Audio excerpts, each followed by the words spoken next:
गोटे भूल कर भाइराल हो गला से सागे सागे मीडिया को गाड़ी दौरान मु भावुँ आपण मैंने जिते बर्तमान बैट नौ नेता मान आफिडेविट आणतु जे भविष्य आम विरुद्ध में तुम पदुटे कहबनी कहीं कहला भाया कहले चलो कई किसी कहते मीडिया ठीक भाव में कम करूनी आम एकमत रोचु केतबेले बहुत समय बड़ बड़ गणमाध्यम ठीक न्यूज परिवेशन न करी बुले बाकी खबर परिवेशन करुँच कह चारणा आठणा चाउल किणा माने मु भावुँ सी बोधे क्या मीडिया भावुं कौन भावुं आम जानिनु अवश्य गोटे गीत भाइराल होता बड़ घर लो बेटी लो गोटे गीत भाइराल होता मुझे भावुँ सी गोटे बड़ घर जुआई रोटा करके गोटे गीत टी भाइराल कले भल हाँ कहीं अरिंदम रायकर परिचय सिनेमा जगत रे जेतिकी तांकर सबुठारु बड़ परिचय है सी बबी दासंकर भिणी जो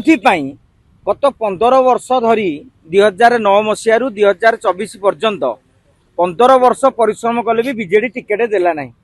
कहीं बीजेडी टिकेट देला नहीं मु भावुची बबी बाबू बोधे जानी सारी जे तांको भिणेकर प्रकृत नेता हबार योग्यता नथिला एवं एबे जो सालेपुर टिकेट पाइले से टिकेट ऊपर जो पाई साइला पर बड़ नेता देखई होउछंती से मध्य बुझिबा दरकार जे सेतेबेले बीजेपी रे टिकेट नबाकू लोक ही नथिले प्रकाश बेहरा टिकेट नबा कथा बीजेपी रे थिले लोभरे पड़ी से बीजेडी रे पळेले दल देखिया हठात काहाकू पाइबो काहाकू टिकेट देले चलिबो सेपटे तेणु दियो गोटा अरिंदम बाबू को दे दियो हो 2024 मार्च रे बीजेपी रे मिसिल 2024 अप्रैल रे टिकेट नेल एमिटी संगठन कल 8 दिन भीतर 80,000 भोट आज्ञा से भोट बैजयंत पंडा से भोट बीजेपी तेणु इतिमध्य प्रकाश बेहरा जो बीजेडी छाड़ी बीजेपी को आसिले से टेंशन हो गला कौनटा करी तेणु गोटा कलिकुजिया करी बाहा गोटा बढ़िया सुना बड़ा भी पिंधि रंग देखे देकी निजे निजे ऑडियो रेकॉर्ड वीडियो रेकॉर्डिंग कर अरे तमरी कर्मी वीडियो मत कहतु कौ मीडिया वाला थे से वीडियो तांकरी कर्मी भाइराल कले तारी भितर नकारात्मक मंतव्य आसला मीडिया हो गला आठना चारणा ओटीवी सांबादिक सागर से 1-to-1 कले सारा ओडिशा जानी ओटीवी हूँ बीजेपी समर्थक बीजेडी कट्टर विरोधी से बीजेडी मुखपात्र मैंने डायस को स्टूडियो को भी जाती ना आज सी हो गले बीजेडी मुखपात्र मु कह कथा तुम एमपी होती बैजयंत पंडा ये बैजयंत पंडा को फोन कर पचार आज्ञा आप बीजेडी ना बीजेपी कहतु तेणु मु जानीदेली मीडिया मैनेजमेंट कैपेसिटी नहीं सांगठनिक दक्षता भी नहीं नेता हबार दक्षता भी नहीं तेणु जो मीडिया को चारणा आठना कहले किंतु आमे तांको चेतावनी दउचु आशा करूचु अरिंदम बाबू आउ गोटे लाइव आसिकी भूल मागंतु नहले ओडिशार मीडिया आपन को चारणी आठणी नेता सजाई दबो आमे तो चाउल किणी खाऊचु तुम सिनेमा हॉल फांका पड़ो अरे डर लगुच तुम सिनेमा हॉल सिनेमा चलियोनी बोली सिनेमा करिया को डर लगुच तुमठू टिकी टिकी आर्टिस्ट माने सिनेमा करिकी वर्तमान हाउसफुल करिकी कोटी कोटी रोजगार कले तुम सेतिकी भी दक्षता नहीं खाली बॉडी देखे देकी तुम नेतागिरी करुच बॉडी देखे देकी कहूच मु बड़ हिरो तेणु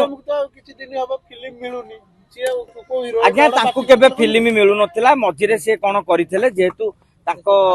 माने बबी दासंकर बहुत टंका रहिची एवं सेतिपई सेही पैसा रे निजे गुटे सिनेमा करिथिले तांकर मझिरे सिनेमा जमा चलिलानी तेणु सिनेमा मिलियो किंती आज्ञा सिनेमा टी चलिया पई तमरो गोटे माने आर्टिस्टिक स्किल रहा दरकार एमाने जो कलाकार केवल बॉडी सुंदर चेहरा देखैकी आसीथिले किंतु पब्लिक रेस्पॉन्स आसला दर्शक रेस्पॉन्स आसला आंकर आउ भल हेलानी बाबूसाने केते गोटा इनकम करछन गोटे फिल्म रे आपण देखंतु अनुभव महांती तांकर भी संस्था चलैछंती ताले तम संस्था काई चली पारुनी एते हीरो चलौछंती सर कहा सुरक्षा रे कहा बळ रे अरिंदम एते बलिया नछन सेदले आज टांगी ऑफिस आछंती अरे रे भाई आपण जो प्रश्न पचारिले तांकू कहा सुरक्षा नहीं तांकू केही बळ देई नाहंती सी निजको देखा चाहते जमी आप देखिए जो आम जिम सेंटर पिला आसला चलती एमती गोटा जो भाइराल बाहुटे देखेदेवे मझे एमती करदे माने जे मोर एमती बॉडी अच्छी तेणु तांकू कहीं सुरक्षा दौना प्रकाश बेहरा काले बीजेपी सीट टी माड़ी बसवे कि प्रकाश बेहरा जदि बीजेपी की पलि आसी टिकेट थुआ कहीं सालेपुर संगठन रही ये देखिले मोर अखा गौणी ना सेपटे कटक ବାରବାଟୀ କଟକ ଗଲାବେଳକୁ ଶ୍ରୀତମ ଦାସ ଉଣ୍ଡିକି ବସିଛନ୍ତି ଚେର କାଟି ଦେବାକୁ, ଅନେକ ନେତା ବି ବସିଛନ୍ତି। ତେଣୁ ଇଏ ଟିକେ ବାହୁବଳୀ ଚାଲି ଏଇ କଣ ବେଶୀ ତେଲେଙ୍ଗା ପିକ୍ଚରଟି ଦେଖିଲେଣି ଆଜିକାଲି। ଆମର ଦେଖିବେ କପି ପେଷ୍ଟ ଫିଲ୍ମ ଚାଲିଥିଲା, ଏ ତେଲେଙ୍ଗା ପିକ୍ଚର ଦେଖିଦେଇକି ଏସବୁ ନିଜକୁ ବିଜୟ ଥାଲାପତି ଭାବି ଦେଇଛନ୍ତି। କିନ୍ତୁ ସେଠାକାର ରାଜନୀତି ଆଉ ଓଡ଼ିଶା ରାଜନୀତିରେ ବହୁତ ଫରକ। ଓଡ଼ିଶାର ବହୁ ଅଭିନେତା ନେତା ହେବାକୁ ଯାଇଛନ୍ତି, ସବୁତକ ମାନେ ତା ଦେହରୁ କହିବୁ ଅଧା ହଉଛନ୍ତି, କାରଣ ସମସ୍ତେ କହିଲେ ଗୋଟେ କମ୍ପ୍ଲେନ କରିବେ। ମୁଁ ଆପଣଙ୍କୁ ଗୋଟିଏ ଗୋଟିଏ ନେତାଙ୍କ କଥା ବି ଟିକେ ନାକୁ କହିଦଉଛି, ଟିକେ ଡେରି ହେଇଯିବ। ପ୍ରଶାନ୍ତ ନନ୍ଦ ଷ୍ଟ୍ରାଟେଜି ଅଛି, ରାଜନୀତି ରଣନୀତି, ସଂଗଠନ ନାହିଁ। ବେଗୁନିଆରେ ସେଥିପାଇଁ ବିଜେପି ସାଙ୍ଗରେ ଥରେ ଏନସିପି ସାଙ୍ଗରେ କରିକି ତାପରେ ବିଜେଡିକୁ ଯାଇକି ବର୍ତ୍ତମାନ ଘରେ ବସିଛନ୍ତି। ସିଦ୍ଧାନ୍ତ ମହାପାତ୍ର ତାଙ୍କୁ ରାଜନୀତିକୁ ନେଇଥିଲେ ଆଜ୍ଞା ଆମର ସୂର୍ଯ୍ୟ ନାରାୟଣ ପାତ୍ର,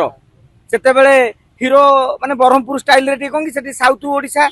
ମାନେ ସଦର୍ଣ୍ଣ ବେଲ୍ଟ ଏବଂ ସେଠି ଟିକେ ଆନ୍ଧ୍ରାର ଲିଙ୍କ ଥାଏ, ତେଣୁ ହିରୋ ମାନଙ୍କର ଗୋଟେ କ୍ରେଜ୍ ଥାଏ।